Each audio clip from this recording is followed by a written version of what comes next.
Okay, so hopefully this works now. If anybody in chat sees this happening and doesn't hear what words we're saying, let us know and I can fix that. Alright, somebody else say something. Okay, perfect. So, yes. What we want. Oh, whoops, let me stop that. Alright, there we go. Alright, so, what I really want to do, what I was really thinking about recently is now that the Morrigan has been around for a while and non-men's tournaments are becoming more commonplace, I figured we could have a discussion on how that's impacted fighting culture, sort of instead of how will it go, sort of how's it going currently. So I thought we could do some introductions, so everyone knows kind of who's talking. You want to start with Duke? Sure, I'll give it a go. My name is Duke. I go by Colton. I've been playing Amtgard since 1990-91, and I was belted Knight of the Sword in 0203 era.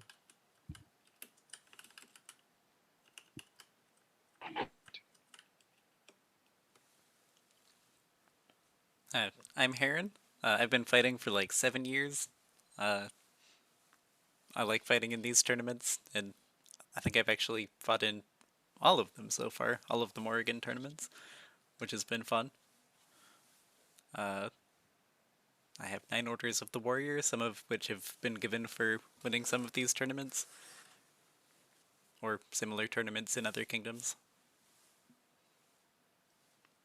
I'm Kodiak. I've been playing for almost a year now. I like to fight, and part of what got me to actually start playing was that I heard that it was specifically a women's and non-binary tournament. I was like, oh, that feels comfy. I'll join.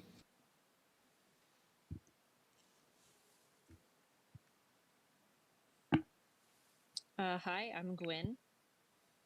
I've been playing Amtgard for like, I don't know, 17 years now or something like that. Yeah, most of my Amtgard career I've been a fighter. Not so much in the last like year and a half. But I really I really enjoyed seeing where all of this has taken us. It's been pretty cool. So my my thought process when sort of coming up with the roster for today's panel was with Gwyn, we have a non-male fighter who was, sort of deeply entrenched in the fighting culture well before the Morrigan was around. Heron was here before the Morrigan, but not. It was still fairly new, if I remember right, when it became a thing, depending on your definition of new. Yeah, I'd only been fighting like 2 years around then, which yeah, seems so that's new. perfect. Yeah, and then Kodiak, I believe. Well, yeah, if it's only coming up on a year, their entire Amtgard existence, the Morrigan has been around. So I figured it was a good spread of experiences.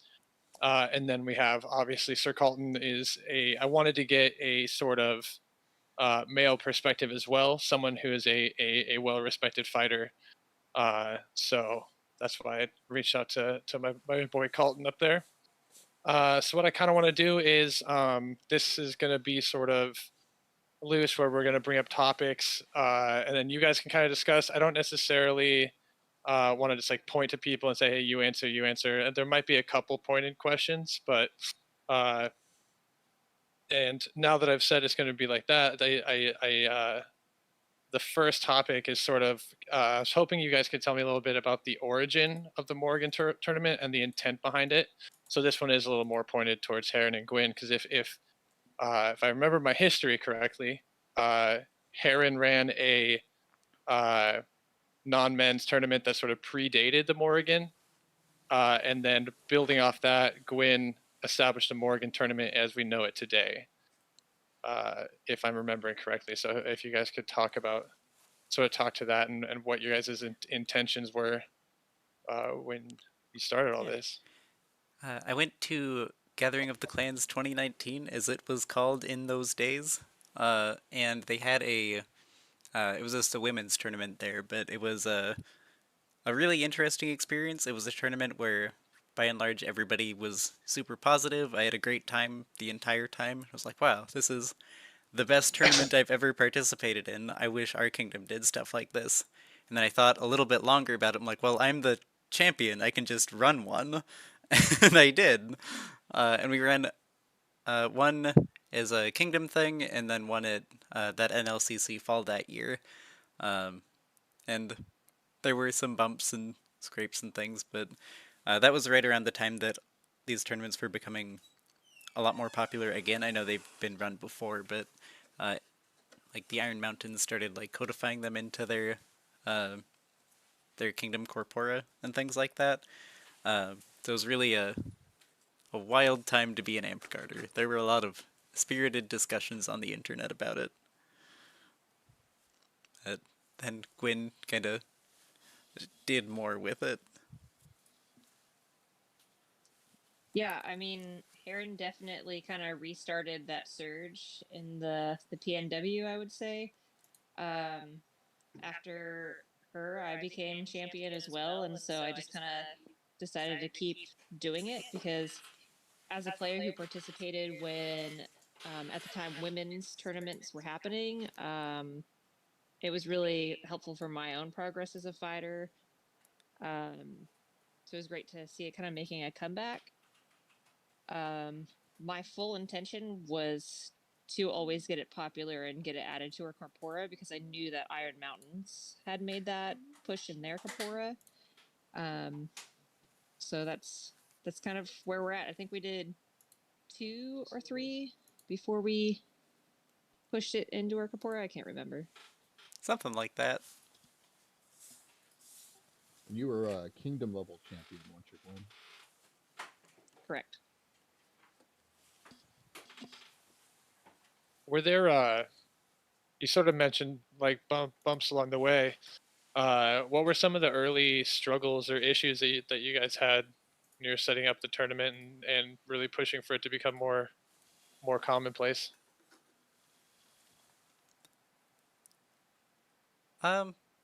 Well, I guess the most common problem would be that there were definitely people who like disagreed that the tournament should exist, that there should be any kind of like separate tournament. A lot of people said that it was like an exclusive thing. Not everybody was welcome at it. And there were also some overlap, but not exactly the same set of people who were like, well, we can run these, but we can never give awards for them because not everybody's fighting in them. A lot of discussion of that nature. Right.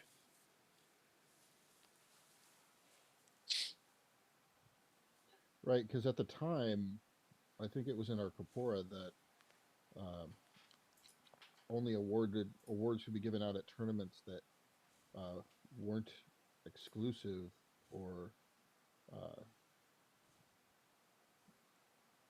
exclusive to individuals. So it had to be able to include everybody at that time.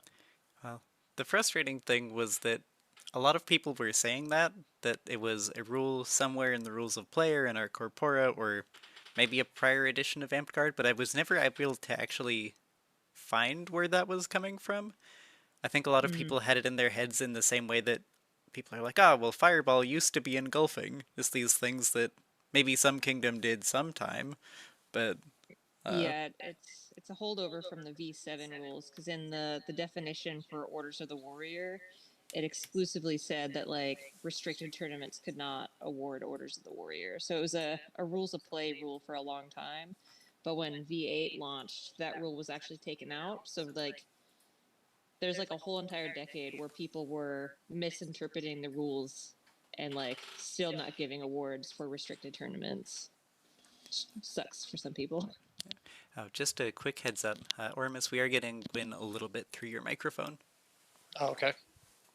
Don't talk so loud. No, I'm just kidding. Sorry. I'll just scoot over. That's all right. Yeah, I do remember that because I remember. I don't. I don't even know if it was just like a cultural thing, like a cultural standard in like Black Spire, possibly even before the award standardization. But like it used to be like a like oh for like squires and below tournaments, they would be like you can't get awards for that because only squires are allowed to participate and stuff like that. So I'm not surprised that was kind of used well past it was relevant the time it was relevant to try to get in the way. Um, did you have any guys? Do you guys have any trouble with like in any official capacity? Because I know there was probably pushback in the community, but was there ever like any trouble getting them scheduled or anything like that, or was the kingdom pretty receptive to it? Um, I think it was pretty easy to schedule them. Of course, when I was doing them as champion, like the way that a lot of our kingdom events kind of were planned was that Katheria, who's queen at the time, would say these are like the things that are happening this day. Like we're doing court at this time or whatever, and then it just kind of fill in the gaps from there. So it was pretty easy to just put together a schedule that's like we're doing a tournament over here, and then also separately there's this battle game over here. And I think I did the same kind of thing at NLCC Fall, where I just kind of asked to see if we could run it at some time, and uh, whoever was running the event, it like at a wild guess, probably Larche, because he's run so many NLCCs. I was like, oh yeah, you can have time for that. So scheduling Nice. them was never a problem.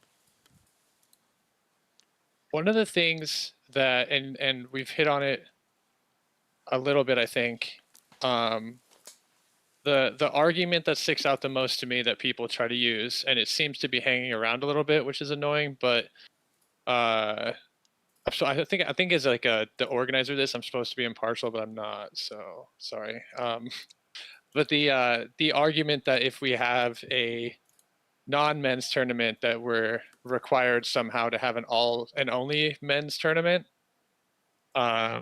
So I wanted to like for this question is going to be like kind of in this vein for Duke for Colton specifically.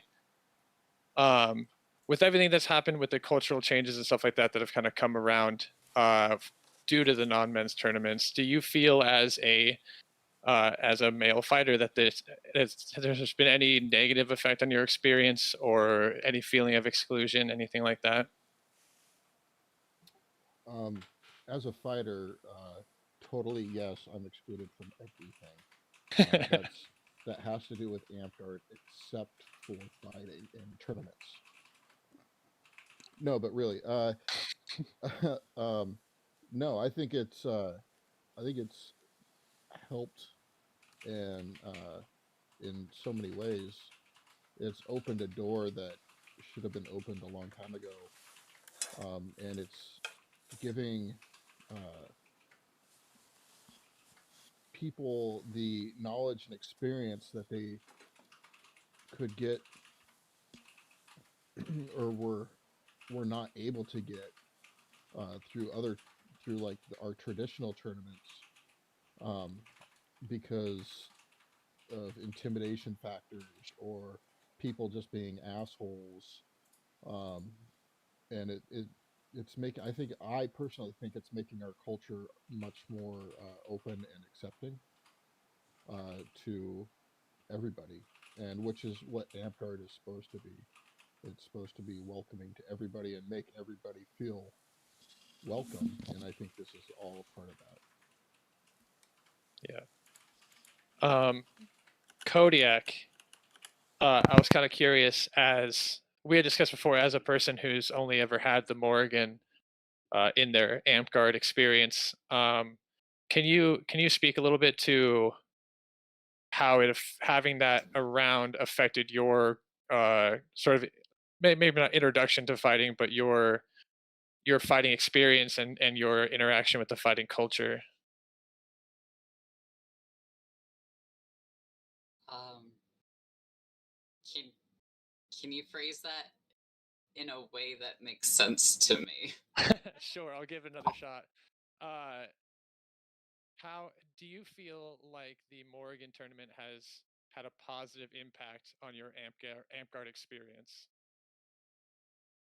I definitely think it's had a positive influence on my Amtgard experience, being one of the things that drew me in the first place.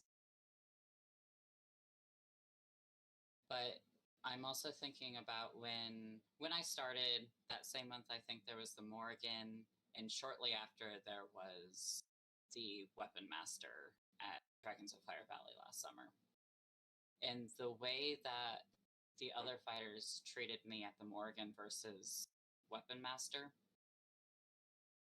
is very different. How so? Like at Weapon Master, I'd go in, and partially it's because I'm a brand new player. But at Weapon Master, they kind of feels like they're just trying to get over with. All right, kill the newbie. Let's go fight some more people. Get my streaks in. At the Morrigan, the other fighters were nice. They, when I died, they would say like "good fight" or "thank you." That wasn't as common. Or the Morrigan felt like a place where I could go in and be a new player. Weapon Master felt like, get out of here, go back to the end of the line. And I was like, I'll keep coming back and keep dying. Gotcha. So it had like a level of comfort and, like you said, welcoming. Nice. And also the people who are around who weren't fighting were also part of that welcoming experience. It wasn't just the fighters. I remember Miller came up to me after the Morrigan and was like, "Hey, welcome to the game, new player." Nice. Something that I've had. Oh, actually, let's do a couple other ones first. Sorry. Uh, what was the hardest part about? What did you guys face any difficulties in getting the Morgan to grow, like as far as its popularity, or did it sort of take off organically?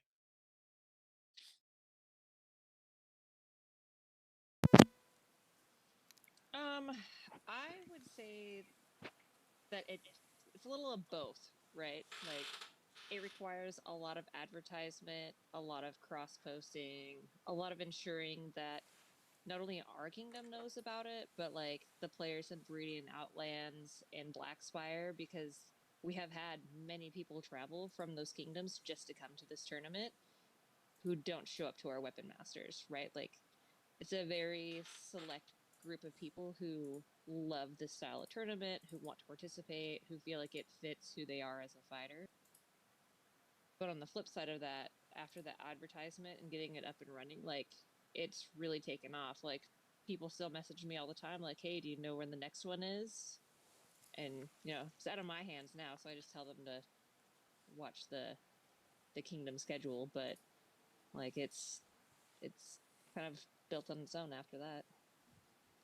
It was definitely really cool after the first one, I think, was at Dark Harbor, and there were, I want to say, 5 or 6 people in most of the categories, and that was like our first like kingdom level version of it, and it was really cool seeing a tournament come together at Greenwood Keep this past weekend. We decided with like 2 weeks' notice, be like, let's run a women's and non-binary tournament at our park, um, to replace one that had been canceled elsewhere. And with only really a week's notice, we got 9 participants.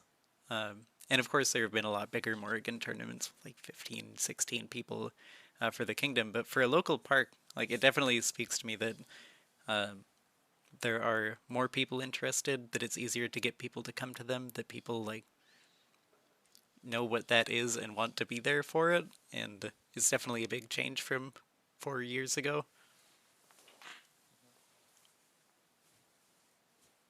Um, One of the questions that was submitted to us is how who how is it decided who is eligible to participate in the tournament?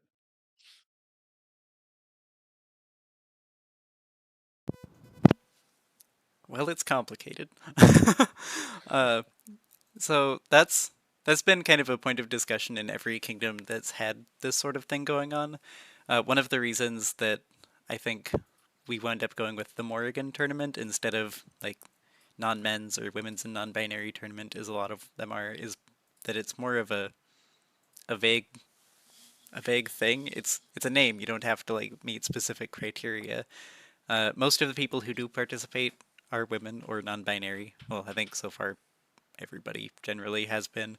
Uh, but really, like the keep tournaments of a similar vein and others that I've gone to, like it really is up to the fighters who are opting in. It's kind of up to them to determine whether or not they fit into it. It's really a tournament meant for people who like don't fit into like the mainstream tournament culture, which is a lot of uh for lack of a better term, like toxic masculine energy going on in those.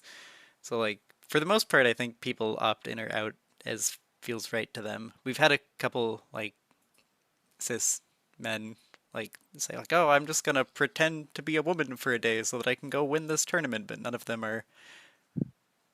them have actually followed through on doing that, fortunately. Nobody's decided to make that much of an ass of themselves. So, that's cool. So far, so good.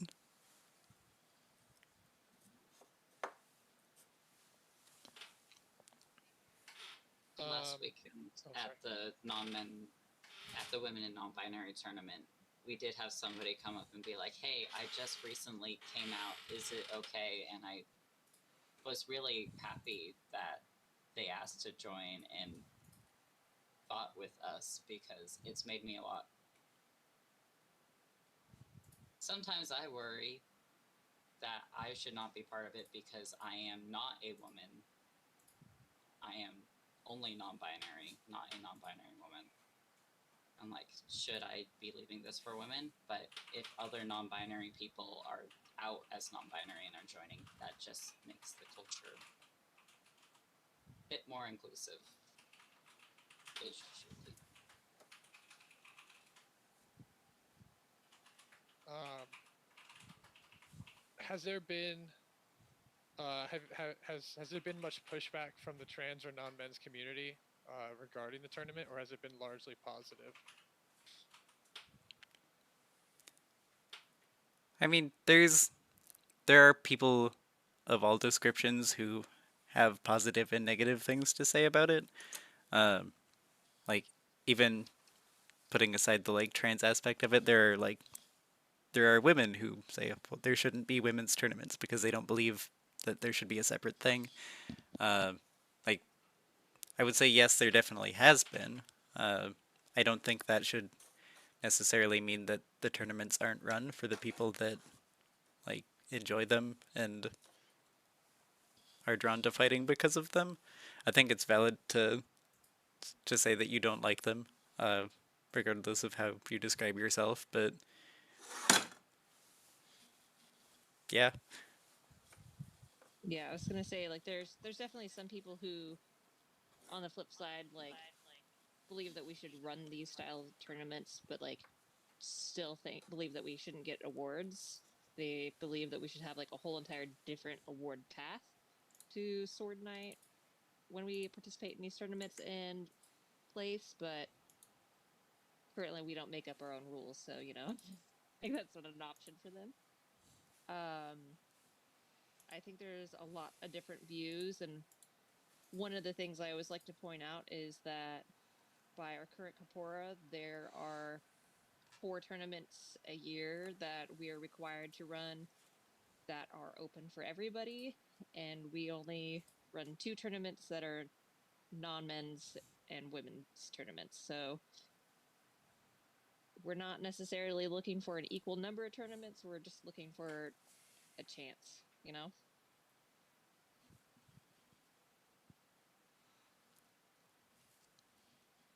Yeah, I think it would be more contentious if we were doing what I think I think it might have been an accident that it happened in the Iron Mountains one year where they scheduled their like regular weapon master and like a non-men's tournament at the exact same time, and I think that if like participating in one precluded you from doing the other, I think that it would be a lot more, I don't want to say valid, but it would be a lot more problematic if you had to like choose between one or the other. But because they're not happening at the same time, I don't think it really hurts anybody to run both. Yeah, I'm not sure if they've changed it, but I think it was actually written into the corpora that way that it has to be ran like on the same day. So, but I'm glad we don't do that. Yeah. Capora specifically says there cannot be the Morrigan and another tournament at a time to avoid that. Nice. So for me personally, as someone who doesn't participate in the Morgan, I like the idea of them being on separate days, mostly for the fact that it still gives me the opportunity to find ways to try to support it, like either even just by watching or reaving or helping run it. Um, it's if you're looking for a way to sort of contribute to that fighting culture without competing, like that's your opportunity. You know what I mean? Like you can take on the tasks that a lot of these people who aren't comfortable in tournaments would be doing, like the reaving and the number counting and stuff like that. So it would be a shame if we were running them at the same time. So no, it's not just me that likes to support like that.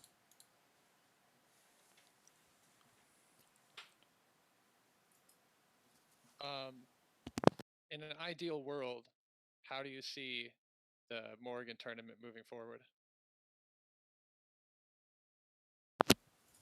Uh, like, how do you mean? Like I don't know, like if it I know it's kind of a vague question. I'm sorry, but like it like 10 years from now, how would you like the Morrigan tournament to be viewed and sort of progressing, or like would you like it to be like I don't know. It's I want to see 40 people at it. yeah, I was gonna say like I guess like just numbers is probably, but like I want to see people complain about it like they do regular tournaments. Oh, geez, another tournament! Oh my god!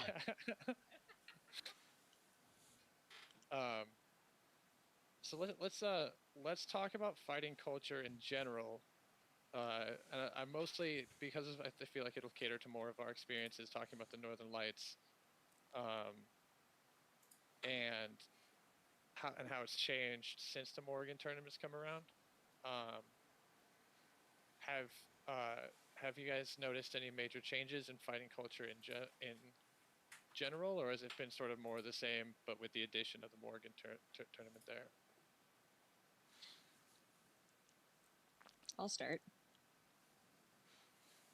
Um, I would say that every time a wave of like tournaments that support like women and non-men happens, there's always like an uptick in women and non-men's fighters.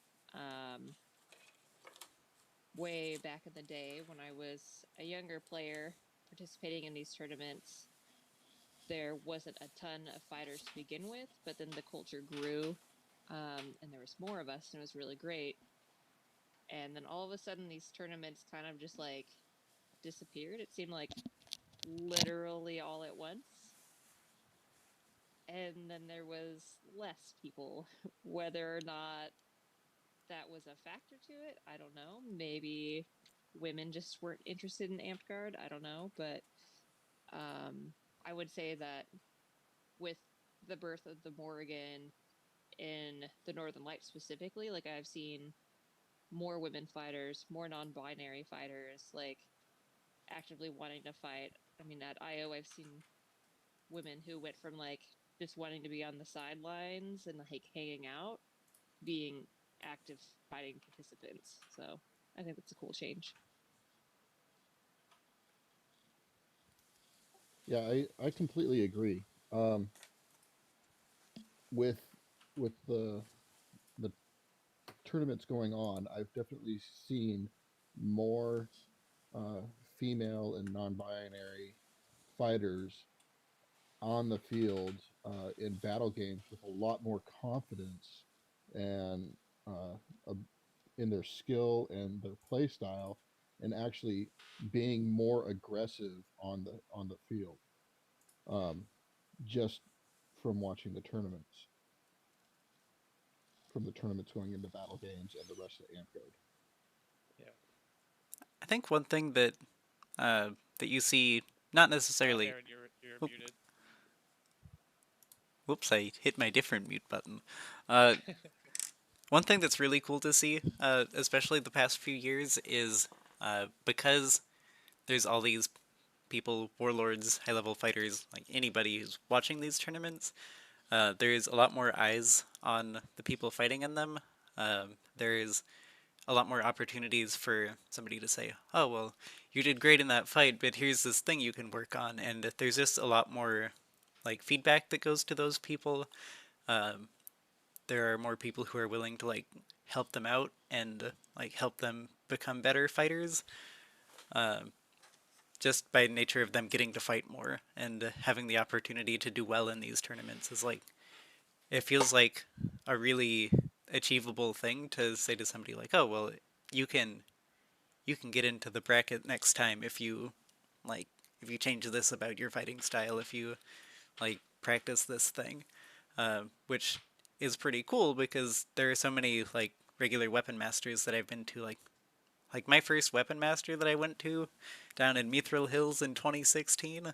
I fought 5 times in like a 20-minute bear pit because I went up to the front of the line, I got stabbed, and I went to the back of the line, and nobody really had any advice for me because I was just getting whooped. I'm like, well, just don't get stabbed next time. And so Good it's advice. it's cool seeing people get more like integrated into the fighting community, and we're like helping each other too. It's not just the people watching. So people are building on each other. It's cool. So I do have to say that the fighting culture in general is changing. Um, just from the fact, or let's just talk about my experience throughout Amtgard, where uh, sword knights didn't teach anybody outside of their knightly family. Period. That's it at all. Nobody. You didn't get their secrets. This is how you do this. This is how you do a wraparound. This is how you do a dark side. Any of that. That was all sacred knowledge by those individuals, and that they would only teach their knightly family or their close fighting company friends. And so, um, Sword Knight and uh, Warlord and Orders of the Warrior are like one of the largest gatekept items in Amtgard, and only like the best of the best can get to the top level, to get, your respect or whatever. And the one area of knighthood that has extremely little to do with Amtgard in general, you know, because mostly we're playing battle games, you know. We have tournaments 4 times a year, you know. Um, but when that culture started shifting with Sword Night Boot Camp, and the knowledge of, hey, if I make you better, you're gonna make me better, and that just opened the door and said, oh yeah, we can teach anybody, and it's gonna make other people better, but it's also gonna make me a better fighter too. And I think that opened the door for things to fall in line and make it acceptable for things to be taught and trained throughout Amtgard and to other people. And it makes an allowance for things like the non binary tournaments. And it's just all a part of the flow and the culture shifting to a more accepting culture and to a point where it's not being as gatekeeped as it used to be. Yeah. So I'm kind of like going off of what Colton said. I just wanted to say that the one of the things that I've really liked is okay. Good. I thought I muted myself.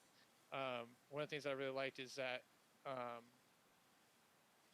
watching and like being around the Morrigan tournaments has done a lot to help me not just want to like help you know non-binary female fighters, non-men fighters, but also it sort of put me in a position where I could sort of watch and learn the best way to approach it.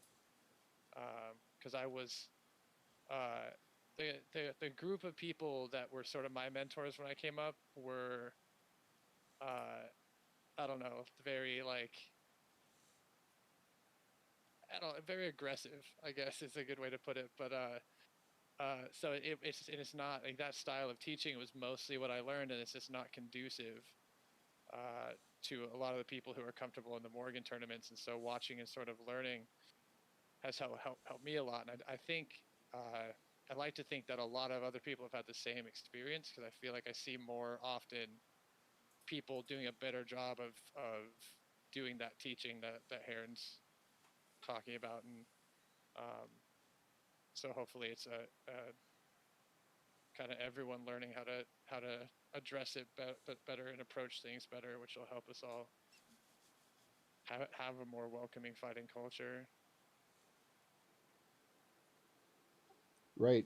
I come from the same perspective of being observant, but I want to encourage and help, but sometimes it's not wanted, and being able to uh, understand and know when and where and how to give that advice is all part of the learning process.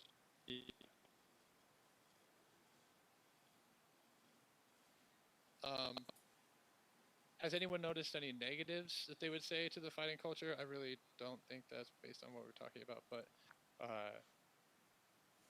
just figured I would open it up. Yeah, Veronica's shaking her head no. Yeah, not really. I couldn't imagine, but I figured I would throw the question out there just in case. But all right, let's move on from that one. That was a silly question. Um, let's talk for a little bit about the uh, about let's switch to the topic of high level awards. So we touched on it a little bit earlier, but I know that it was a point of contention for some. And um, so, what's your opinion on receiving high level awards for the Morrigan tournaments? Whether or not well, for the start of the discussion, like whether or not it should be or shouldn't be, or whatever your opinion is on that. Well, I guess my obvious opinion, having not like rescinded awards given to me by the kingdom for winning them, is that I think that it's good. I think that it's something that we should do. I think that if you look at the rules of play and you read this is for winning a kingdom level tournament, I think there's a lot of rules support for it. I think that there's a lot of cultural support for it because I think that if these tournaments are going to matter, if we want to motivate people to attend them and become better fighters and like excel, then I think that we need to recognize people for their fighting.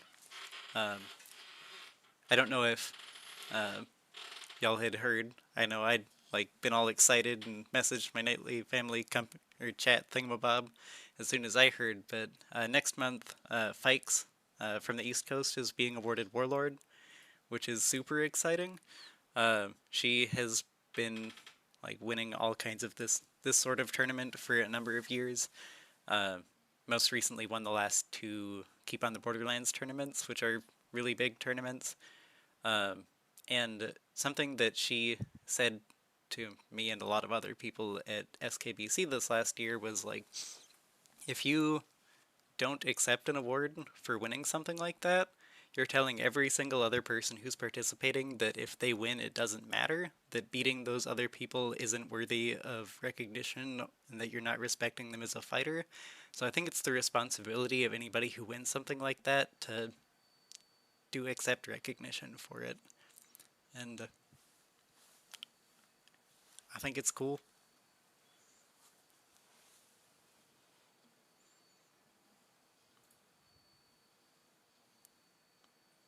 Give thumbs up. Yeah, I was gonna say something along the similar lines. Like, even if this is just the beginning with the Morrigan, or like in Crystal Grove, yeah, Crystal Groves with like Rage Cage, Sword Slinger, the Iron Mountains, um, Weapon Master for non-men's. Like, even if it's just the beginning, like this is the foundation, and if we don't start it off right now, like it's going to be really hard for the future. So like the award should come, and obviously monarch discretion. If the tournament has 5 people, like maybe not worth a ninth Order of the Warrior, but maybe all 5 of those people have 7 Orders of the Warrior. Who knows? You know, that the rules of play say monarch's discretion for a reason, and they're going to look at all the details. So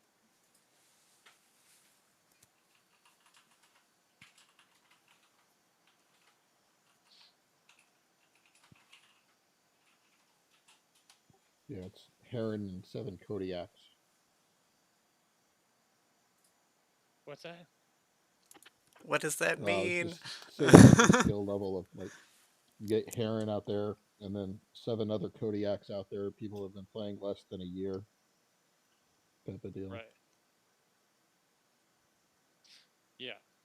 Um, to be to be completely honest, the higher level orders was one that I like struggled with at the beginning, like where I stood. I couldn't really decide, but sort of came down on we can't tell these people that we were trying to show you that we value you, but just not enough to give you awards. Like it's not it's not how it works. It's silly. Like and Well, my whole take on it was is that, as soon as that rules change happened in the ROP from 7 to 8, um, I was all for giving them awards. And as when it became a kingdom level thing, more power to it. As long as it's uh, land appropriate, then the awards need to be appropriate to that land level.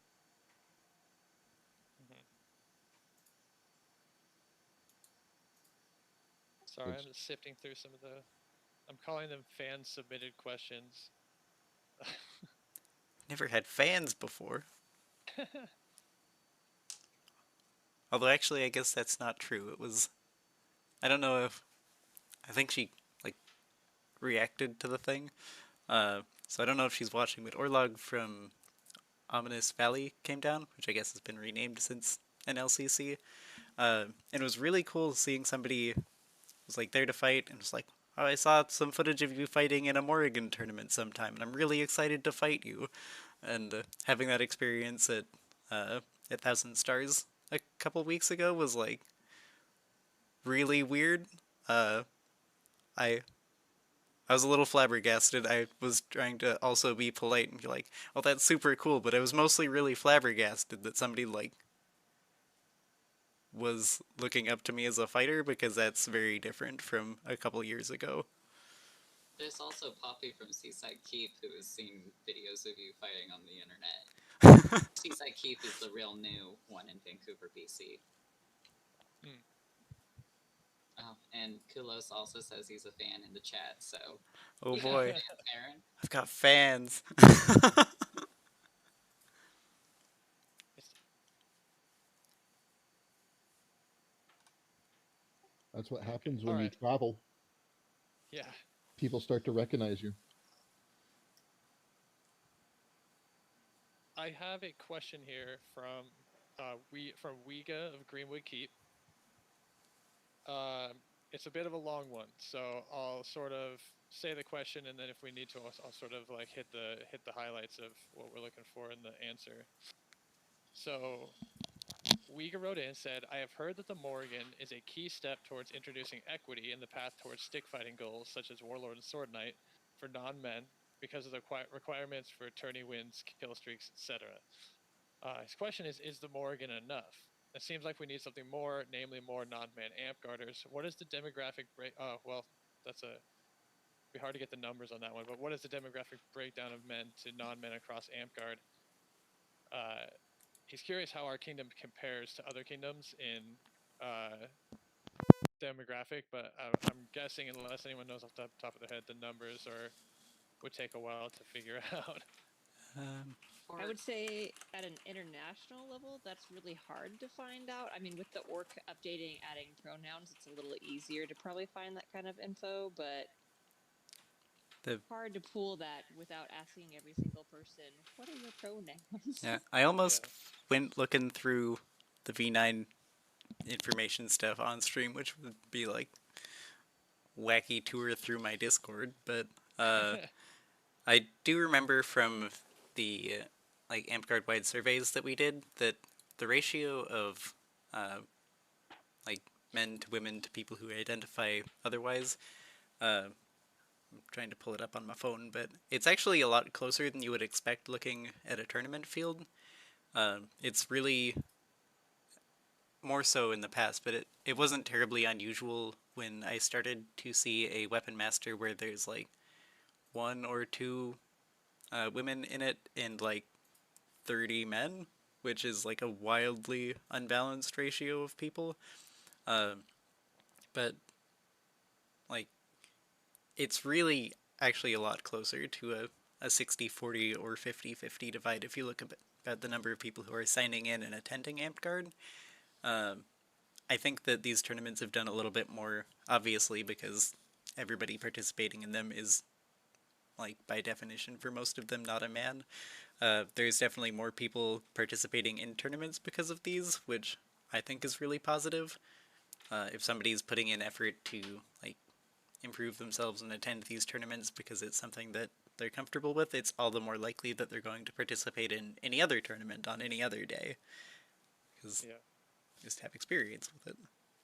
Yeah, when we did a women's non-men's fighting meetup at SKBC when it was here in Washington, and that was something that a lot of the fighters said, like, I'm the only woman at my park. I'm one of two women who play in the tournament Center Kingdom. I'm the only one. So, and there was probably like 25 of us at that meeting, and it was a common theme that every single person said. And that's like an international event, so there's people all the way from the East Coast there.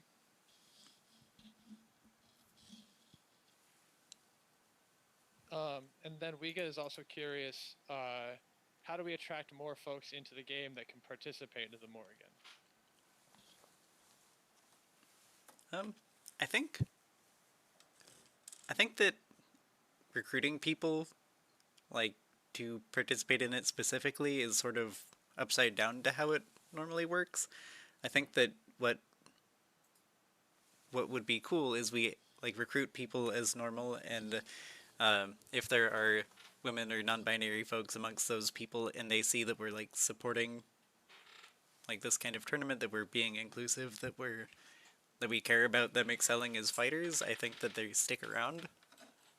Um, I don't know if we'd have much success going to a convention being like, would you like to fight in this tournament for women and non-binary people?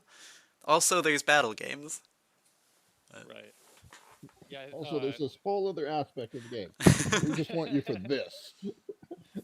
Yeah, I think Wiga was trying to get sort of to that where they're just looking at the game in general, wanting to have more non-men in the game in general, but also the fact that it would be good to have more that could participate in the tournament. Honestly, just all the kingdoms need to get with the bigger picture and, start running their own tournaments. There's still kingdoms who like either don't have a required women's non-men's tournament or they're not running them at all. There are some areas where it's still, I don't want to say necessarily like exclusionary, but it is like specifically designed for women only in some areas still, and that might be something that could really cause an unlock for their kingdom if they opened it up a little bit.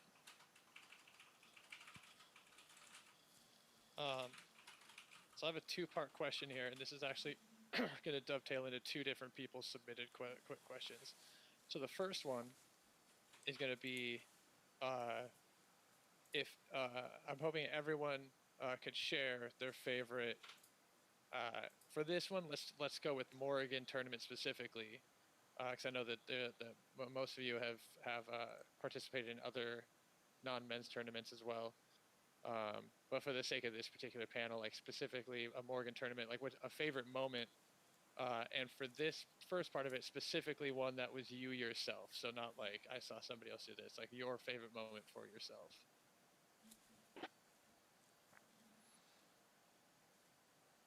I've got to pick one. There's so many good moments. I don't have one. I'm sorry.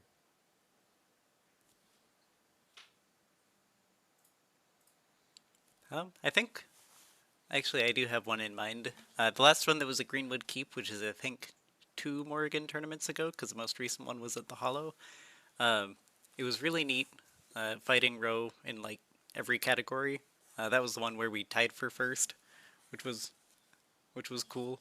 But they were doing this super cool thing where like she'd, here I am miming with my hands this fighting thing, but basically like I would get hit in the leg, and then like as I was dropping, she'd hit me again, like before I had time to set down. I'm like, oh, that's working really well, and she killed me with it like 4 times in like 2 different categories.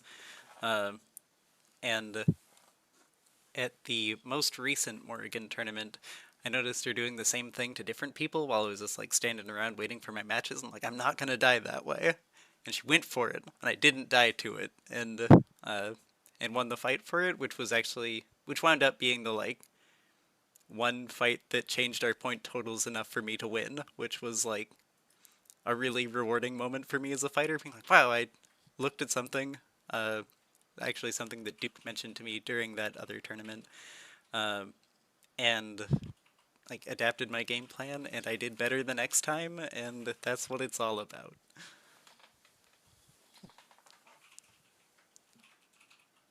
Kodiak, what about you?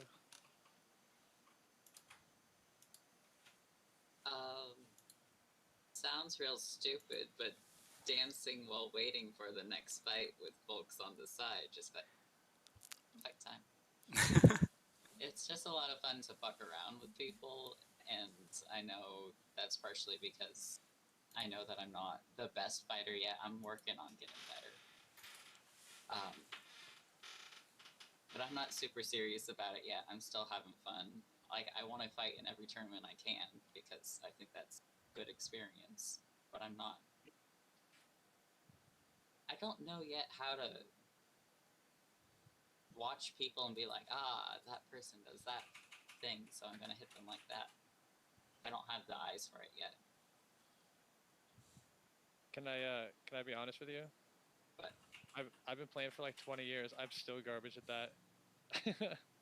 I have to do most of my learning from actually fighting them. Like I take very little out of like videos, stuff like that. Like, I love Amtgard videos, but I struggle to learn from them. So not saying you won't get there, because you definitely will, but don't feel bad about I'm that. just like dancing over here, Yeah, going it like, kind of "Hey, you did it! Good job." speaks to the vibe of the tournament though too. Like, there's definitely not a lot of tournaments where like big kingdom level tournaments where I'm like feeling comfortable enough to sort of be dancing in the line. That's cool. Not good dancing. Oh well, no, I mean it wouldn't be if I was doing it either. So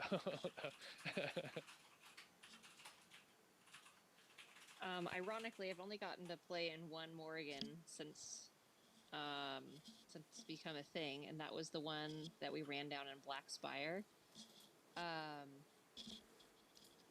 But I think the coolest moment for me was meeting like a newer player who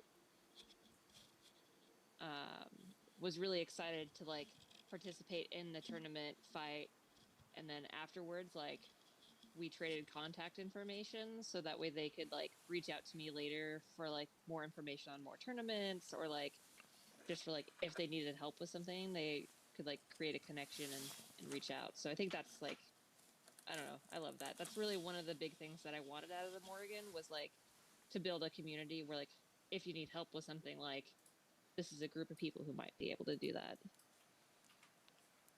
Something that's really neat, that I really love about this kind of tournament, is that every single one that I've done, and that's like at least a dozen of them now, it's always somebody's first tournament, and they usually have a good time, and they want to do another one, and that's cool.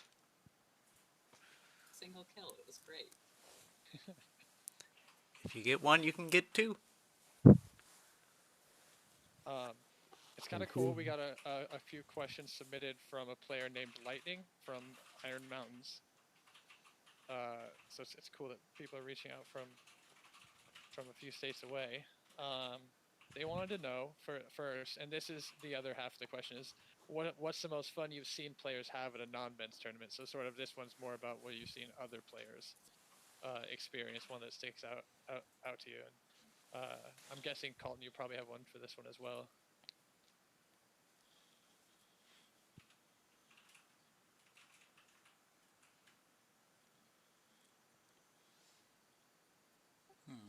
Are you waiting for me to answer? First, I'm not picky.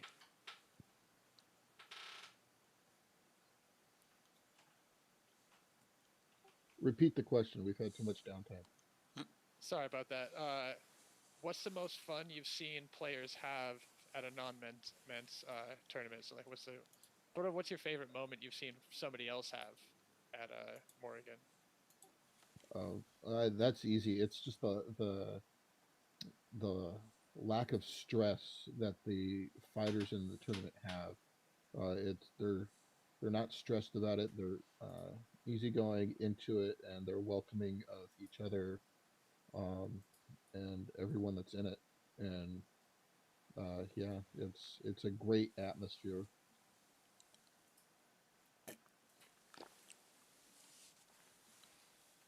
Huh? When Heron and Stoat were fighting each other last summer, they both looked like they were having a great time, even though it had taken a real long time, and I think we were running much longer than we expected. It was a lot of really close fights and a lot of smiles at the same time.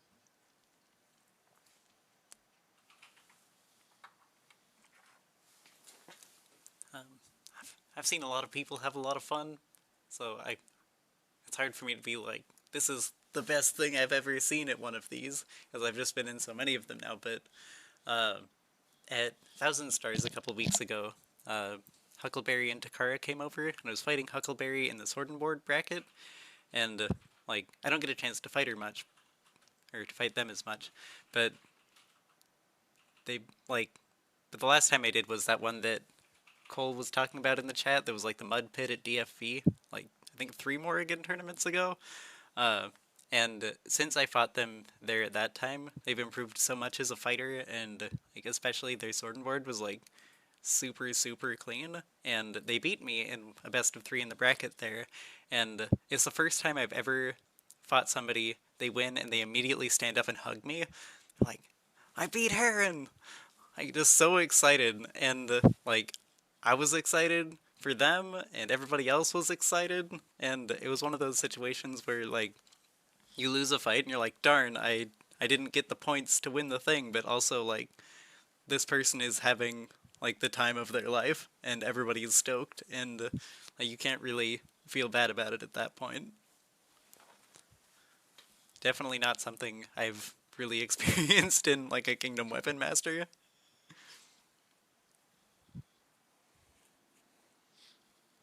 Um, I wanted to share uh, the one with the Morrigan that happened at Pack War, I believe it was.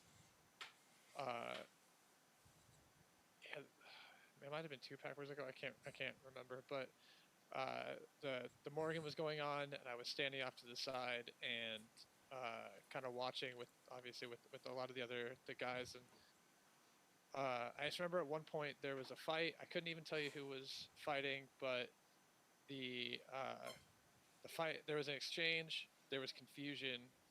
The Both the fighters stopped and had a conversation, came to a conclusion, and continued the fight. And I just remembered uh, one of the knights down there, like, kind of was like, "Oh man, like that's." He was really impressed with the not just the level of communication, but with how clean the fighting was. And we were talking about how nice the like the weapon master and stuff would be if it could be as clean as the Morrigan was.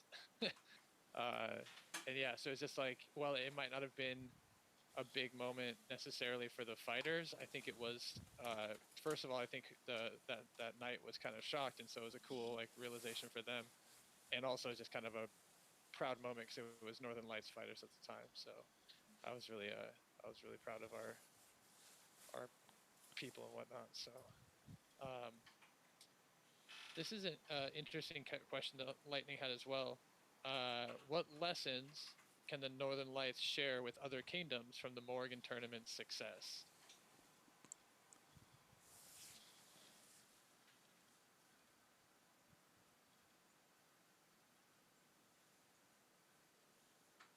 I think Wynn's gonna go. I was going to say the perseverance of it is that if you want the change to happen, you have to be able to make the change happen. Yeah, honestly, like if there's people from other kingdoms watching and they're like, "Wow, why hasn't my kingdom done this yet?" Like, you're probably the person who needs to do it. Like, there's not going to be anybody who just tells you it's okay. Like, Heron and I were both kingdom champion, and we just did it. Like, you have to just jump in and like start the culture. Like, otherwise, nobody's going to. Like, it can be a really tough road, especially depending on the area that you're in, because as we all know, there's certain areas of the U.S. where sexism is worse than other areas, and it might be hard. It might not be, but if it's something you want to see grow in your kingdom, like it's never gonna start if you don't just try. And to add on to that, um, there's a culture going on where uh, only those people in monarchy are allowed to run things and do things during the reign or in Amtgard in general. And that's just not accurate at all. If you want to run something or if you want to run an event on like a normal park day or even a camp out, you know, tell your monarch and go, hey, I want to run this on this day. You have nothing scheduled on your schedule for this. Can we promote this? Or I'm doing this on this day. Um, you do not have to be in a position of monarchy in order to run things.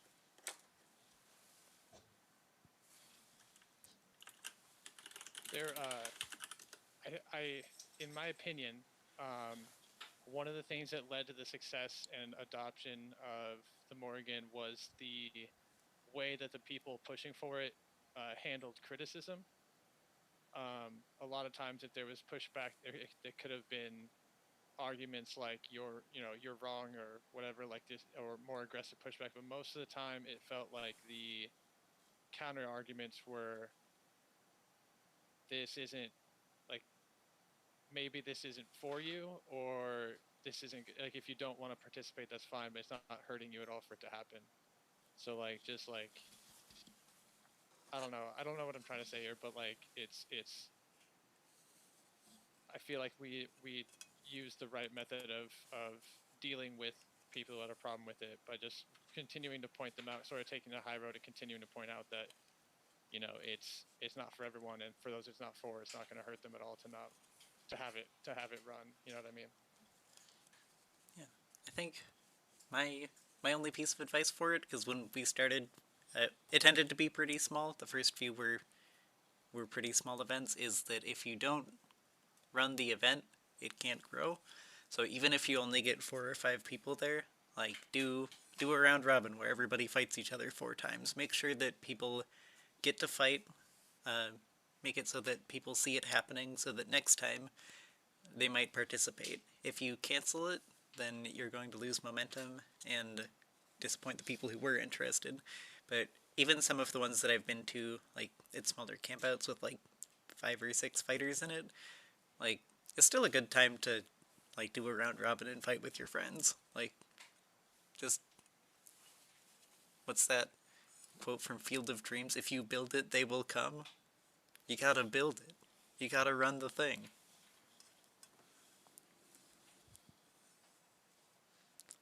Yeah, I think that's definitely true to what Heron's saying. Like, I remember when the tournament started fading out way back in the dark ages, and like they stopped running them because like only 3 people would sign up.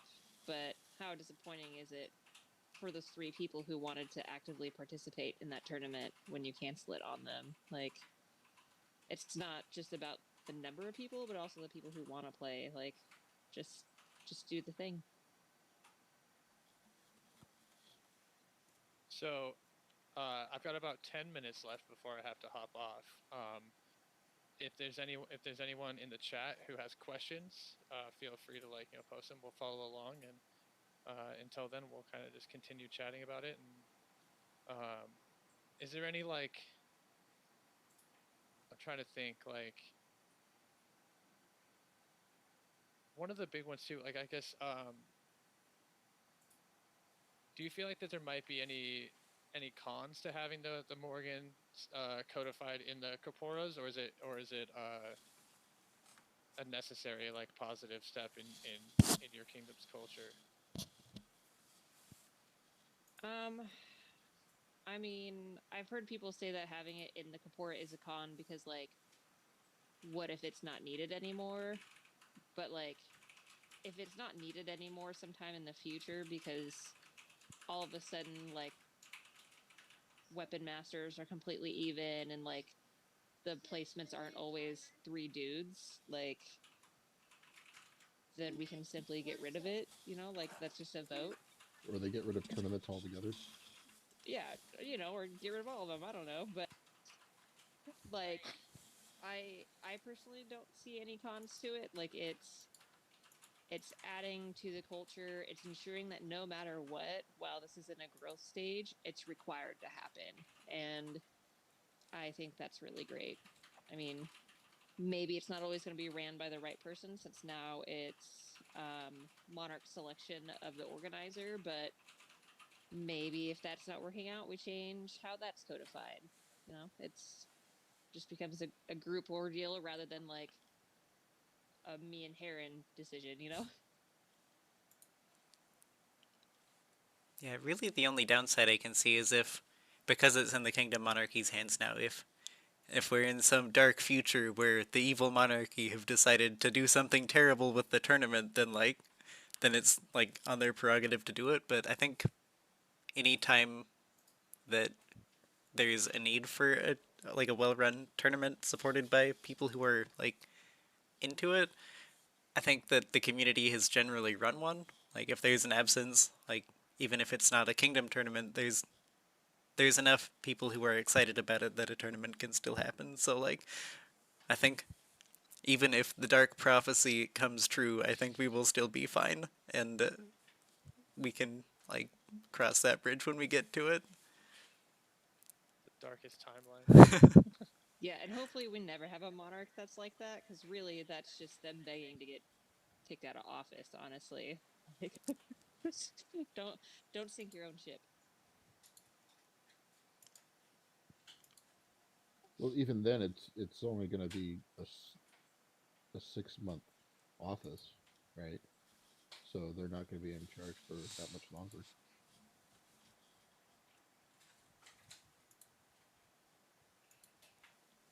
Besides, there's so much interest in that tournament that if a monarch ever did do that, I think there would be a huge backlash right now.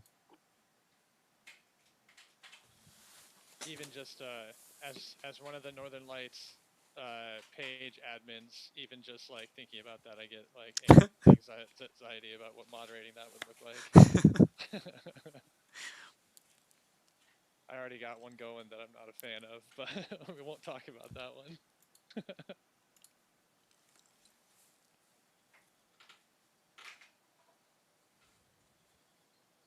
even if uh, even if there was a point in time that like the utopian future that Veronica was describing, where it theoretically isn't needed. Um, do you think it would still be beneficial, like just for the fact of for not just the non-men fighters, but the non-men fighters that are newer, as well as like kind of maintaining that one spot that has the more open, like the more opening and welcome feel to it? Well, in the true utopia, the weapon master also has that welcoming feel. But I think in this true utopia, it's also it's not hurting anybody to have another tournament. We should why get rid of it if people are enjoying it. Can't just swoop in and take my toxic tournaments away from me, okay? That's where I get my joy. We'll make it toxic only. Sweet. That'd be, God, that'd be horrible. I don't even want to Like imagine that. that restaurant that insults you all the time. A tournament where the Reeves will throw you out if you're polite to your opponent. I definitely, my favorite part of tournaments is standing in line and talking trash to the people around me. But like I liked it to be lighthearted. I'd really have to step into a whole new mind frame if it was that kind of tournament. I like good natured ribbing. I don't necessarily like being mean.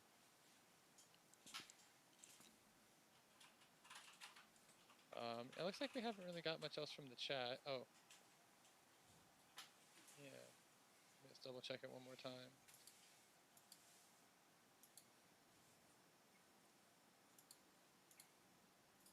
Some of the questions that we were sent in were answered just through the course of the conversation.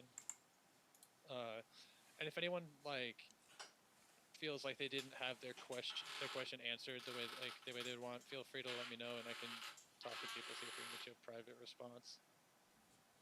Not giving you guys homework or anything like that. Just yeah, just want to make sure everyone gets heard. You know what I mean?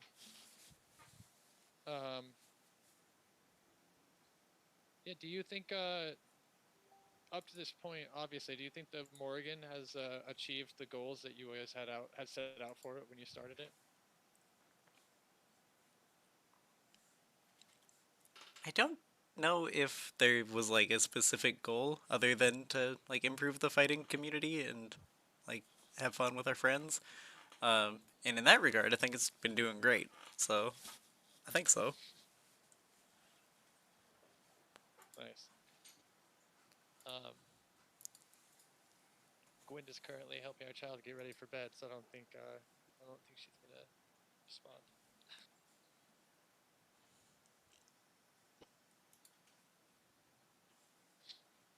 Well, I always feel like there's always room for growth and improvement. And if someone new steps up with a new idea to make it better, then accepting that is always a good thing. Yeah. I think something good for us to end on would be if there was one one thing that you wanted a new player, or not even necessarily a new player, but you wanted another player to know about the Morrigan tournament. What would that be? Like, either what it can do for them, what it's done for you, like something. Just the one final point that would be the main thing you'd want someone to know about it.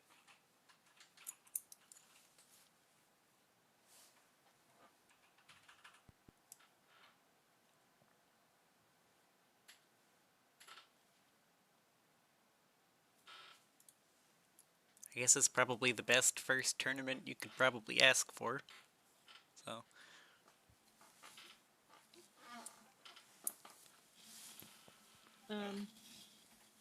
I think for people who like are in the community who participate in the Morrigan, I think for like a first time player, like letting them know like if this is a game you want to continue playing, like this is a group of people that you can really create a community around and like gain information and grow with, that's like safe and comfortable. um yeah.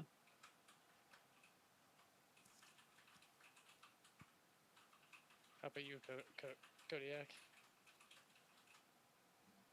I'm trying to think of something like what. So, what do I want somebody to know about the tournament? It's just Yeah. nice to be in, and watching people is just as fun as being in it when everybody's fighting fair and not being salty. Nice. I do really want to thank everyone for taking time out of their evenings and for putting up with the probably 300,000 messages I sent on Facebook Messenger to um, get this going. I want to thank Kodiak for really helping push it forward as well. Like, help me nail down a date, and also with this was the idea for this was sort of inspired by the Amped Pride posts and stuff. So I have Kodiak to thank for that as well. But yeah, thanks everyone for joining, and I really appreciate it. And I will see you at the next Morrigan tournament, if not before, probably before. It's in July. September, I think. September, yeah. Wait, we'll figure it out. Yeah, it's coming up. It's coming up, yeah. I think it might have So gotten yeah. switched. And like I said, if anyone has any questions, feel free to message me privately. Trevor Muncie on Facebook. It's really easy to get a hold of me. I'm online. I have my phone on me all the time. So yeah. Have a great night, everybody. Thank you, Ormus. This was good. Thanks. Thanks everybody. Thank you. I'm gonna shut down the stream here in a sec, but just wanted to let anybody watching know that I'm gonna be on the Kingdom Discord in about an hour to talk about rules change proposals, because I'm our rules representative and I gotta vote on those by tomorrow. So if you want to talk about the rules, you can be on the internet with me. Bye.